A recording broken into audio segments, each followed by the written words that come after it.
These were the names that you just had and were told to put in the books? Yes. How did that work? Would money come in? Did Mr. Bosch tell you to put some initials in the box? Yes. Like LJ, someone named Mr. Paul would come in and... No. Mr. Bosch would give a check to put in the book LJ as being paid for the month. All right, welcome back to the show, everybody. Hope you guys are having a great day. Short intro. This is part 2 of a video we started doing yesterday, which was LeBron James on steroids by Hand Kam 11. And yeah, we just left off at the part where John Sally was basically saying, you're like, how do I word this? He was saying, because they're entertainers and for the sake of entertainment, they'll do whatever it takes in order to keep entertaining, and that includes whatever substances they have to take. And he's kind of justifying it in a way, and that was like, I figured that was a good time to end the first video, because that was, I don't know, man, I'm still digesting that one, tell you the truth. But anyways, guys, part 2, if you want to watch part 1, that's yesterday's video. Let's get right into part 2. Link to the original video is down below. What's up, members? Appreciate you guys. Like the video, all that good stuff. Let's rock. And if other guys are not up on the new joints, they lose. Make of that what you will. In another Vlad interview, former NBA player Sebastian Telfair was asked whether or not he saw any other NBA players taking steroids. Steroids? Yeah. No. No? No. Vlad, I was in the NBA, you feel me? So I was in the room, but it's another curtain that you gotta get behind. You feel me? They ain't letting me behind that other curtain. You know what I'm saying? So I don't know. Vlad, boy, you don't give me. Am I right though? You gonna give me to the shit.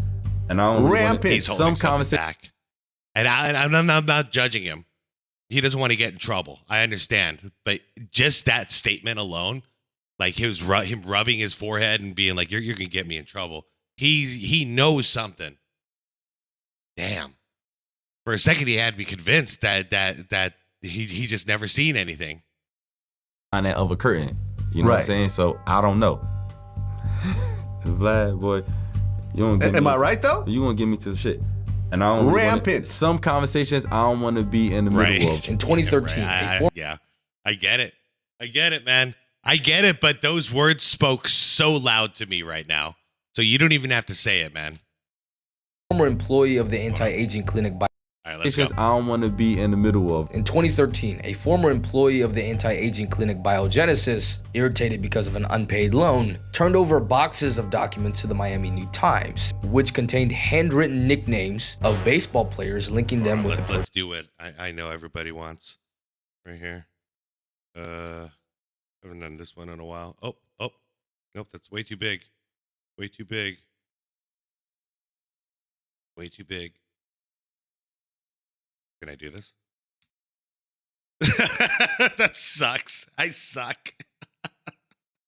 I'm sorry. I tried. Of steroids.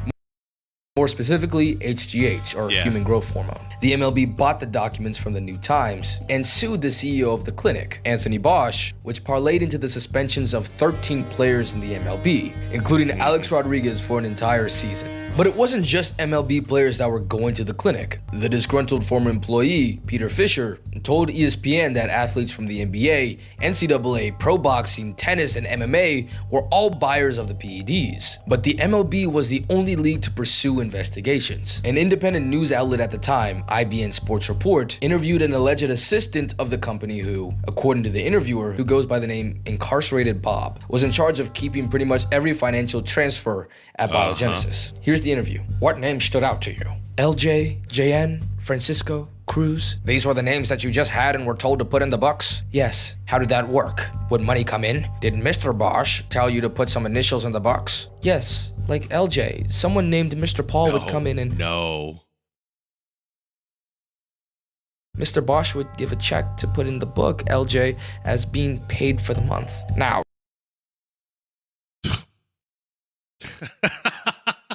Hold on. Just hang in there with me, you guys. Is your channel okay? Are you doing all right, man? Doing okay? Still releasing videos? 1 month ago, 9 days ago. All right, you're looking all right. You're looking okay. Looking okay. Yeah, you're looking normal. Everything okay. All right. Sorry. Just, she just put it all out there. All right, I'll back it up. How did that work? Money would come in. Did Mr. Bosch tell you to put some initials in the books? Yes, like LJ. Somebody named Mr. Paul would come in, and Mr. Bosch would give a check to put in the book LJ as being paid for the month. Mr. Paul picking up an order for LJ. Yep. All right. I just wanted to. I did. This is one of those things you don't just breeze past. So hopefully you guys digested this one. May God have mercy on my channel. Mr. Bosch would give a check to put in the book LJ as being paid for the month. Now, you also said a JN. Who did that stand for? Jameer Nelson. Oh. How do you know JN is Jameer Nelson? Well, he came into the office. Oh. So you're saying Jameer Nelson came in person? Yes. What did he take? He was Did he jacked make a too. Yeah. For a little guy, remember him playing in Orlando with like Turk and all that stuff? Yeah, he was jacked. And Dwight Howard, obviously. Payment? Yes, he took products. Did he actually pay? Yeah, he paid in cash. Now, again, the name of the interviewer here is Incarcerated Bob, so we could probably take this with a grain of salt. Wait, but in it's the band they love to hate, starting from blah, blah, blah, blah, blah. Revis holdout story, manning out for the okay, blah, blah, blah. Dear haters, I have so much more for you to be mad at. Just be patient. Be safe, man.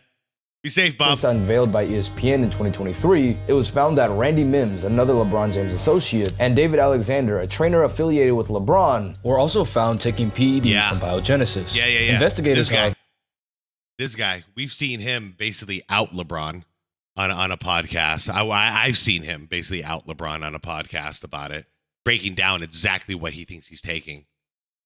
Affiliated with LeBron were also found taking PEDs from Biogenesis. Investigators, however, found no wrongdoing from LeBron. Jameer Nelson has never publicly tested positive for PEDs. LeBron James, as well, has never tested positive, nor have there been any accusations of him taking steroids. Well, actually, there is one. That might be the best round we ever seen. I ain't gonna lie. He was on steroids, bro. He had to sit out. He was on steroids for real. Now, I give you like legit was on steroids, bro. Allegedly. But like he had to sit out. But y'all remember when they told him like they there goes the Clutch Sports allegations. Y'all remember that though? No. But they was like he got everybody, they started testing for HGH and they was like, yo, and he had to sit out. Like he said his back was hurt and he sat out for like 3 weeks and he came back skinny. This is just, I was in the league, I remember. And he came back in, he was like Superman. Crazy though. Yeah, the time Jeff is. If you guys remember that correctly, I did cover that on the channel. So just like Derrick Rose, so Teague made his statement right there. You guys just heard it. And then right afterwards, he was at the gas station pumping some gas in his car like a normal person. And the Clutch people came after him. They basically bullied him into making a statement. And then the next day he came out with a statement saying he was joking. It was all in jest. None of this was serious. He wouldn't know anyways if LeBron was blah, blah, blah. But you guys see how matter of fact he made the statement before the gangsters came after him? Just like Derrick Rose, how matter of fact of a statement he made. Oh, it's 7 out of 10. It's all over the place. And then the next day, I wouldn't know. I was confused. One was just joking. The other was just confused. Yeah. They're betting on us being stupid. I don't think we're stupid, guys. Some things are so obvious. You have to just go, yeah, no, you're full of it. Referring to is when LeBron was coming into the 2014 season for his first year as a Cavalier once more, he was skinny, incredibly skinny, much more than he had ever looked, which was credited to a new diet that had slimmed out the frame. However, the weight did not fit him well at all. If any of you guys wonder why I hide my identity on this channel, yeah, I don't want to get pulled up on while I'm pumping gas at a gas station trying to mind my own business. I don't want that life. I really don't. So this way, I feel like I get to say a lot of stuff that I want to say. And hopefully my identity doesn't get revealed, because at that day, I'm going to have to probably tone it down. and the Cavaliers were struggling. LeBron was not himself. And in the beginning of calendar year 2015, he announced that he would be taking a mid-season 3-week break to Miami. After 3 weeks, he returned and looked completely refreshed. Okay, that was a key part though. Where did he go? Where did he go on his break? To Miami. Why would he go to Miami for his break, guys? Why would he go to Miami for his break? It's where the facility is, man. Yep, that's where the Blanco facility is.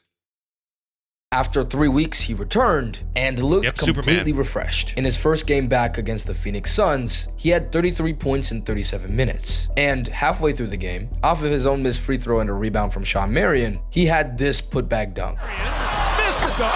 Feeling good, huh? Body feeling good.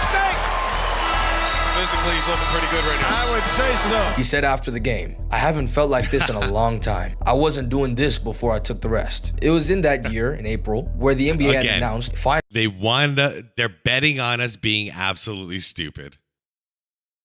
In the eyes of the anti-doping agencies, that they were introducing HGH blood tests, quoted by an expert in the LA Times as being about 1,000 times easier to detect than the standard urine testing at the time. Now, is it possible that these events are related? I'm not sure, and to be honest with the information that we have, it doesn't make much sense. LeBron was dealing with back issues before he took the recovery time, and the HGH blood test was announced for next season. And it doesn't take HGH that long at all to get out your system, so. And all of that's on top of the fact that this was announced after the season ended. But a day or two later, Jeff Teague walked back on his statements. It was a joke, bruh. That people like, how did you know he was on steroids? I didn't know. I don't know. I don't care. Because if he was and I knew, I would have told that nigga give me some. I would have tapped in. I would have been 6'3", 285 too, nigga, running like a Mack truck. Like, if you had a recipe, there would be no club pops on you no, right now. I wish I had the recipe. Like, matter of fact, if you got some, bro, tap in. Send the remix. I'm ready to make a comeback. Shit, me, John Wall, send it all of us. Shit, we trying to get back. You too old, you gonna fall apart. You see though? There's one. Now he just turns it into a complete joke. That's smart, considering, you know, he's got a platform. He doesn't want to get completely canceled, and he doesn't want his life destroyed. And it kind of worked, you know. Most people, we forgot about this already. We don't talk about it anymore. Why? It just because it's buried. It's buried. Other accusation that came from Kevin Garnett, who said this. Come on, that little dude explosive, bro. He is, but you seen his dad? His dad on that Balco. Yeah, he on that new juice. Short for Bay Area Laboratory Cooperative. This is it. Which was a PED. This is the place. Damn. This little place. Incredible what an impact he had or are having on a monstrous league called the NBA.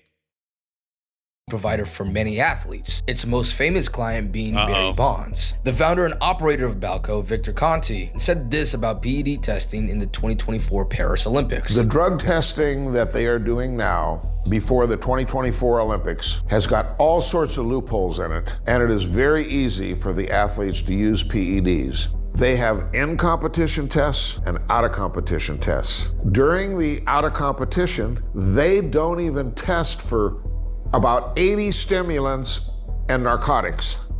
So you can use all these drugs in training, but they only test for them at the competition.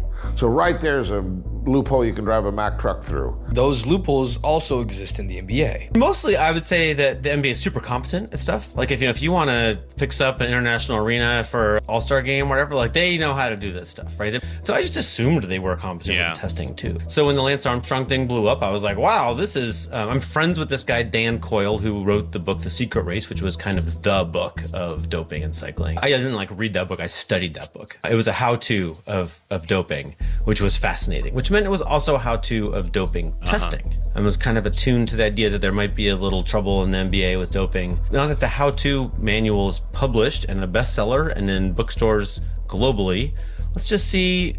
I thought I was calling them to give them a chance to brag about how they would have caught Lance Armstrong, right? How their system's better. So I called to say this is the topic, and they've often done this where they'll put you on a conference call with a number of people. Literally, I don't know if I'm allowed to say who was there, but not the commissioner, but just about as good, right? Like, I'm gonna guess there were 5 or 6 people on that call, you know, top people, and I'm rolling out facts they've never heard before.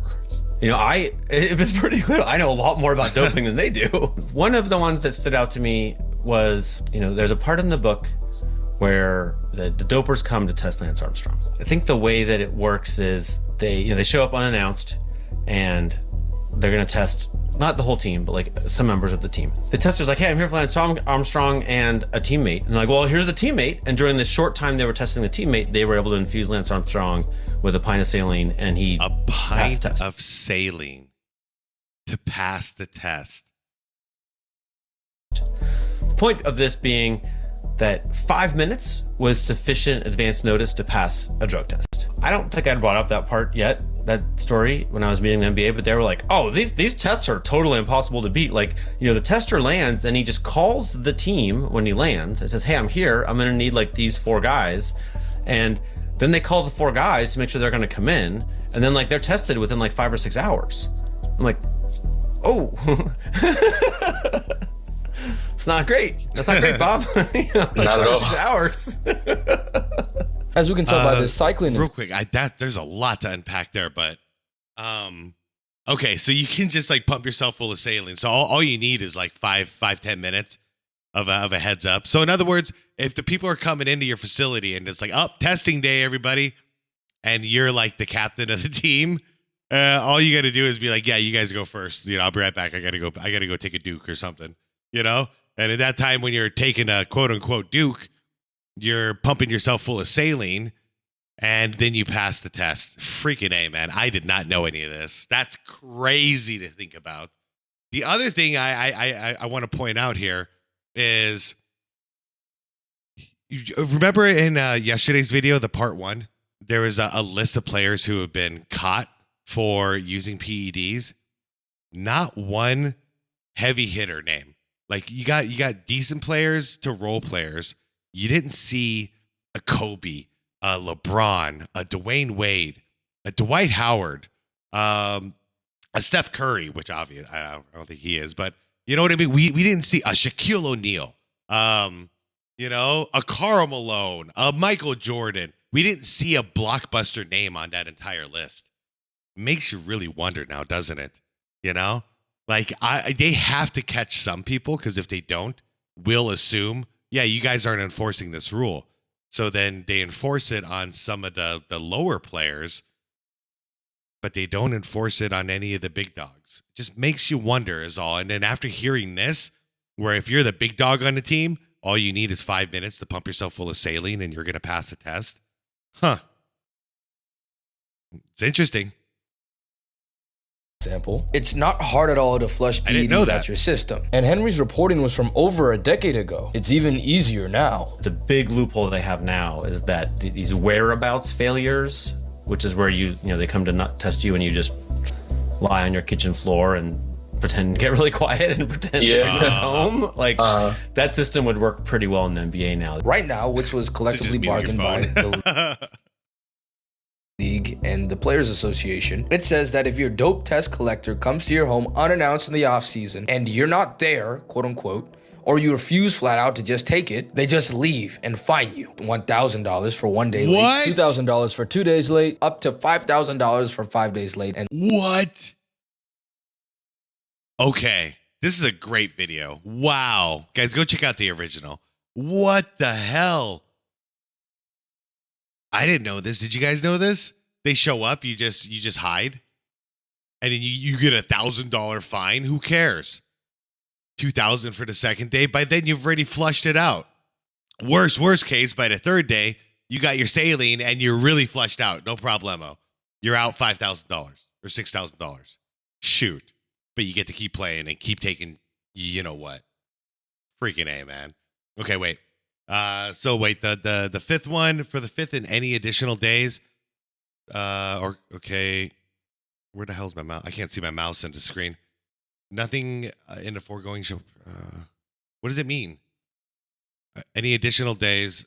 So $5,000. So you could just never open your door, and every day it's just going to be $5,000. What? $5,000 a day is nothing if you're making like $50 million. You could do that. You could just never open your door.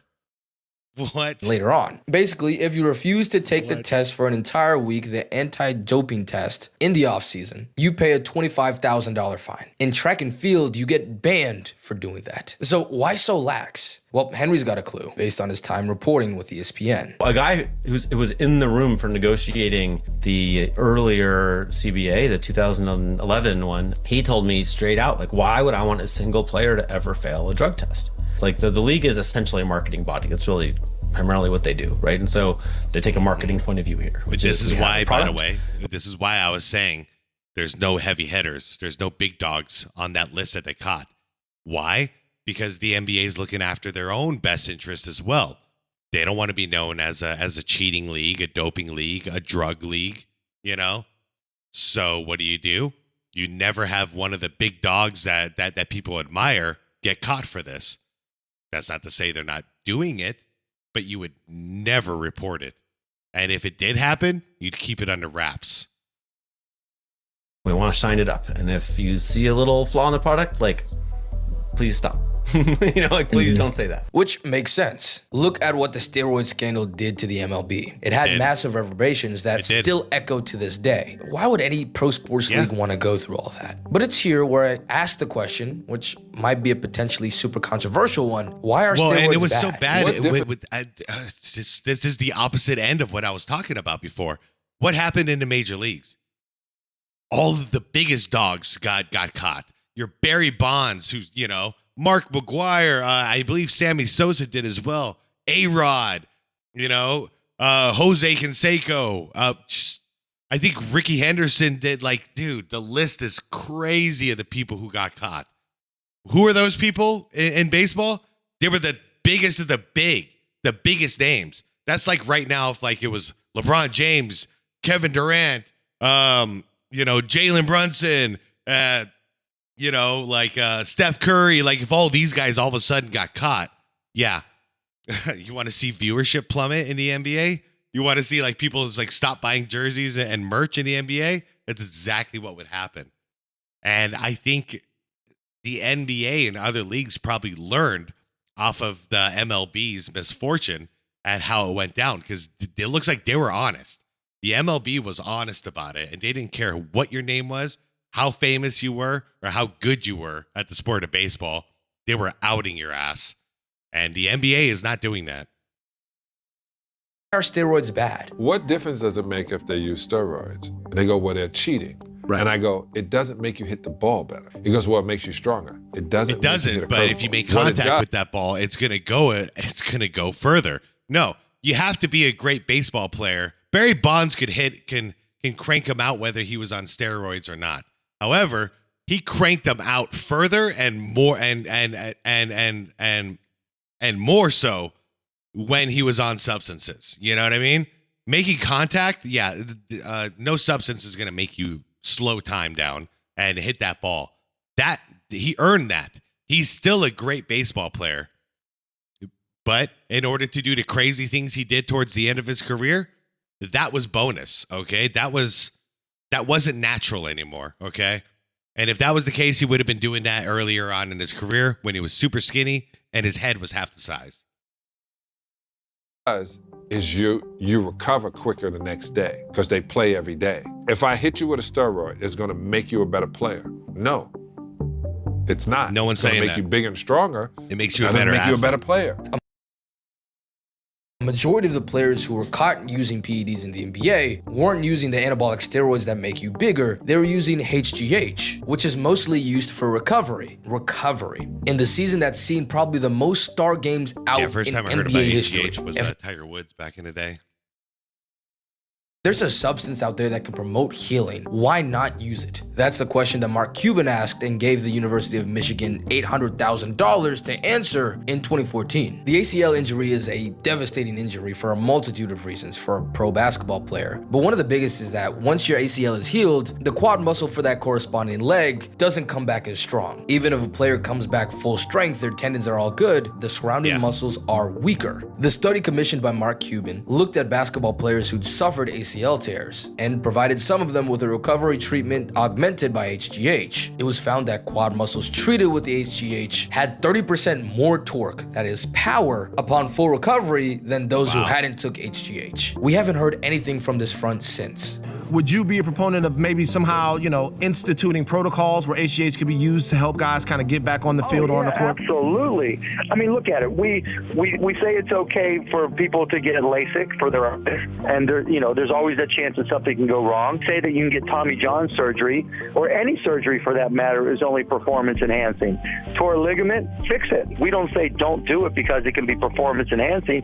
We say let's do what's right to get you healthy again. Then what's the argument then on not just allowing everything, including steroids? The argument is that the World Anti-Doping Association, and in particular the Olympics, just says no.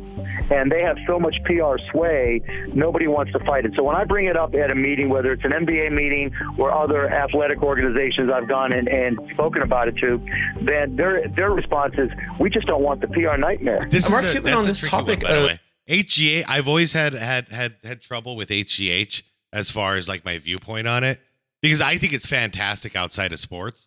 Like, absolutely. Yeah, you got an injury, you got to recover. Use it. Why not? It's not like you have to use it for the rest of your life. It's not like it's some addictive substance. It's going to repair your body. Yeah, let's do it. And I'm not against it when it comes to sports, if it was a level playing field, that is. But I'm also not certain on my view on it, guys. I'm curious what your view is. Like, because would that be performance enhancing in your opinion? If it'll repair your body from an injury faster. The problem is, and here's my honest opinion. On the surface, I don't see a problem with this, but once you allow it, people will find ways to abuse the hell out of it in ways that are unnatural, and that's like the Pandora's box I don't personally want to open up, but you could play by the rules and still get the job done. Like say for instance you shattered a knee or something like that, and you're an NBA basketball player. You go inactive for a year because you have to get surgery and recover. In that year, if you did some HGH to help you recover, no one's gonna know, because by the time you come back from your injury, you're gonna be clean anyways. So I already believe it's being used in those scenarios, and those are the only scenarios that I really believe it should be allowed to begin with. How do you guys feel about that? So I kind of disagree with Mark Cuban a little bit here, because I don't think it should be completely just, everybody can use it whenever they want, because then people are going to be using HGH after every single game so they can come back strong. And the fighting through the fatigue and all that stuff is part of the 82-game season.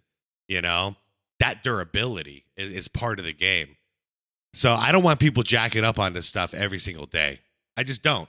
That's how I feel about it. But if you're injured and you need to recover, maybe that 1 year injury, you can cut it down to a 6-month injury.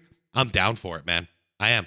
And then the second you get back in and you're active, stop taking the substance, because they're going to test you for it and you'll get in trouble.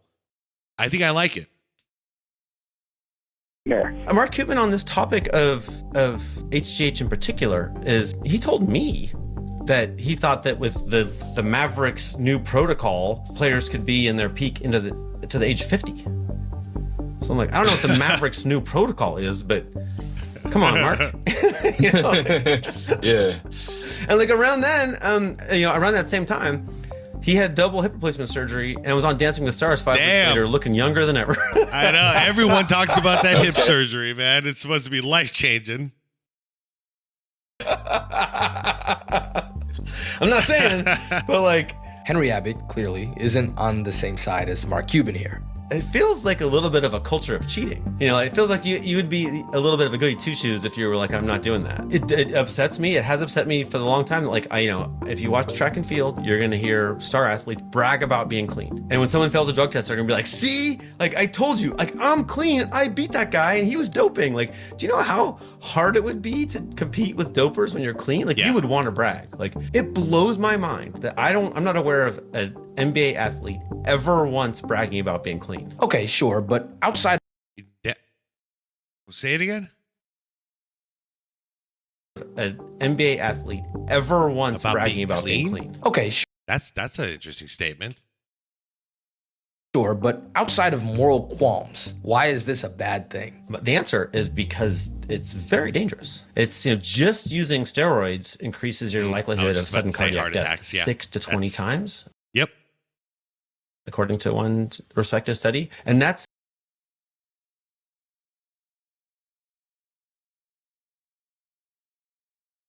does have heart issues. He has had it operated on and he is still healthy and doing fine. But for a while he couldn't lift weights and he had limitations for quite a while there with his heart. I'm glad he's doing okay. And for those of you who know Arnie like I do, more than likely that wasn't caused by steroids, but it was genetic because his mother passed away from the same heart condition. However, he was affected by it at a younger age. So I don't think the steroids helped it. Things in combination have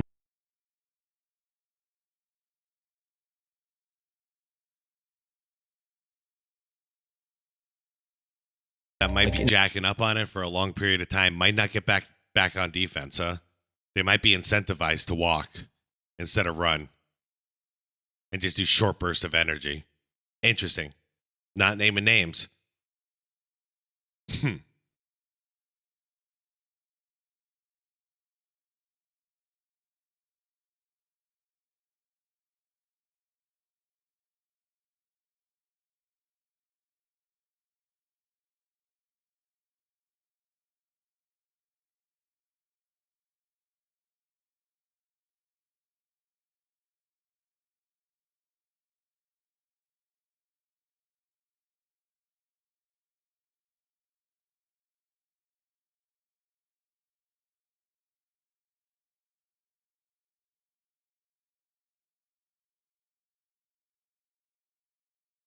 Cardiac arrest.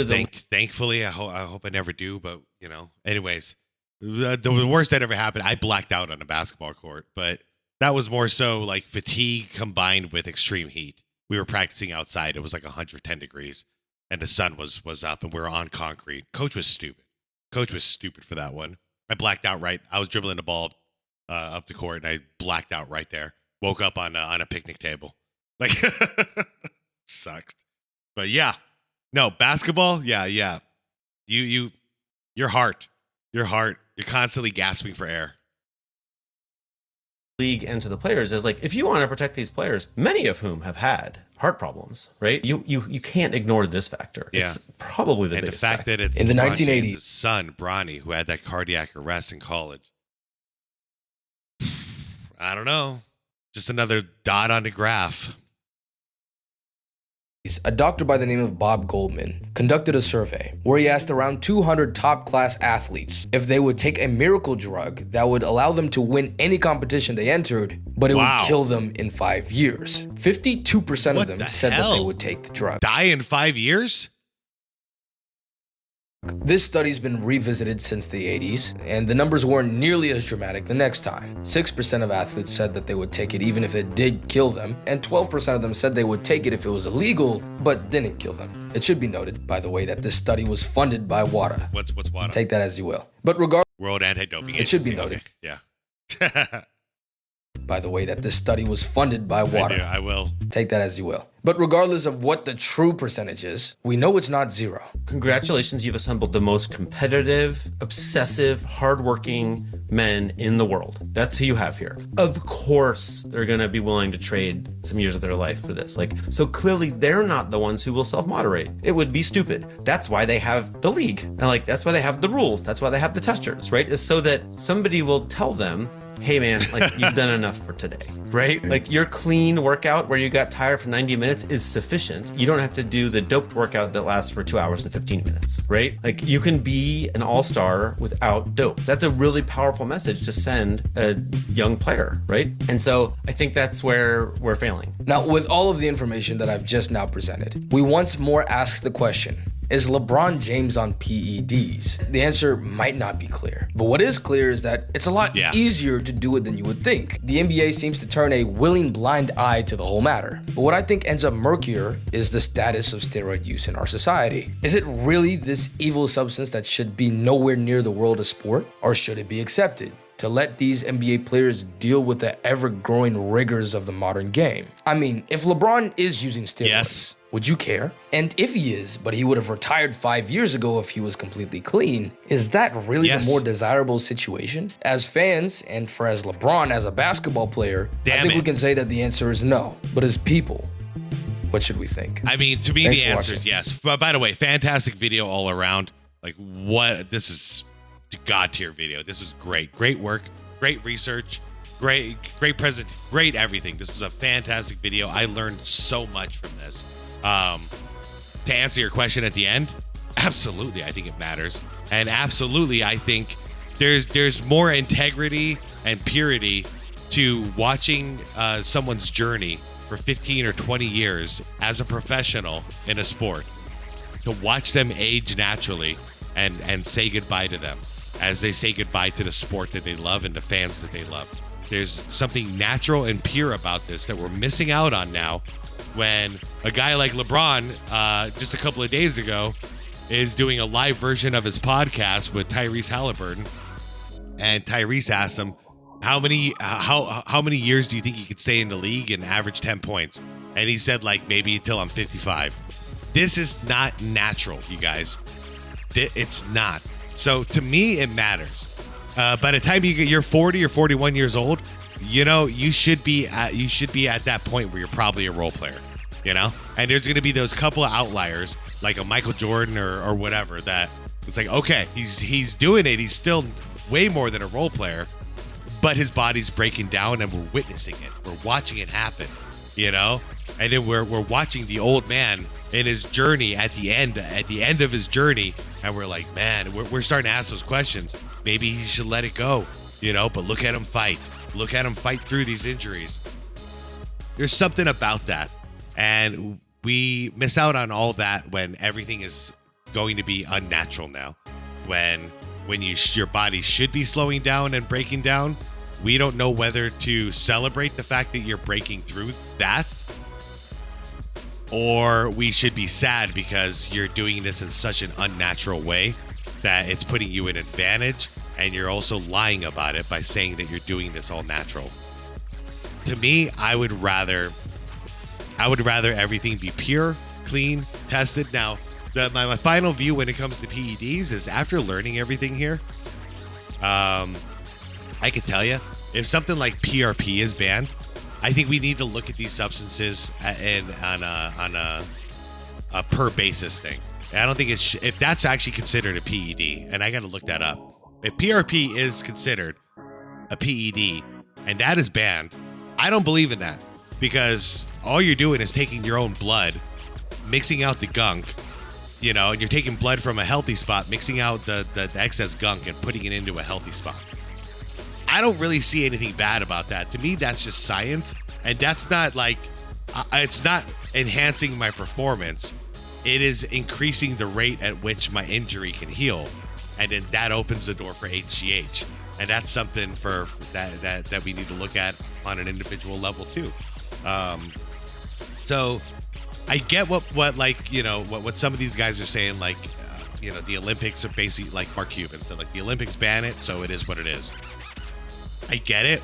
And I guess if I had one request for the Olympics, would be look at it in a per substance basis, because it seems like they're all doing something different. The ones that are obviously giving athletes an advantage physically, you know, for strength and speed and all these abilities, yeah, we got it. We can't allow these. However, the ones that just help you recover from injuries, you know, we might want to take a look at this in the future. But like I said, we open that Pandora's box, and then it starts getting abused to hell. And the next thing you know, people are using too much of it, dropping dead on the court from heart attacks. And I'd rather it just be all pure, but it's complicated now, isn't it, you guys? That's what I've learned after these last 2 days. These last two videos here on this channel, like, It is a complicated issue. However, if I had my choice, I would just ban it all. Ban them all and have equal testing across the board. But learning about how you can just take some saline right before a test and pass it, guys, I have very little hope that we can actually stop any of this at this point. I didn't know you can do that. Did you guys know that? You can just take some saline, flush out your system. 5 minutes later, you got a green light on your test and you're clear to play, no problem. That's wild. Anyways, you guys, I think you've heard enough about me with this topic. It's been years. I haven't revisited this topic, I think, since the beginning of my channel. So years later now, I have a lot more to say than I probably did back then. Thank you for hanging out. If you made it to the end, I really appreciate it. Like the video if you could. Hell, hype the video if you'd like. Subscribe if you want more content like this, guys. Please leave a comment down below. Not only for the algorithm, but like, I'm saying a lot of stuff here, and I don't know, like when you're alone just talking into a microphone, like I don't know how it's going to be received. I don't know what you guys are going to say, but I would love it if you guys put your opinions in there, even if you disagree with me or you agree with me or whatever the case may be. I'd love to see your comments down below so I can get kind of a vibe check on how you guys are feeling with this, because I'm actually walking away from this feeling a little defeated that no matter what we do, we'll never be on top of this. We'll never get things clean. But let me know, you guys. I'll see you down there. Be water, my friends.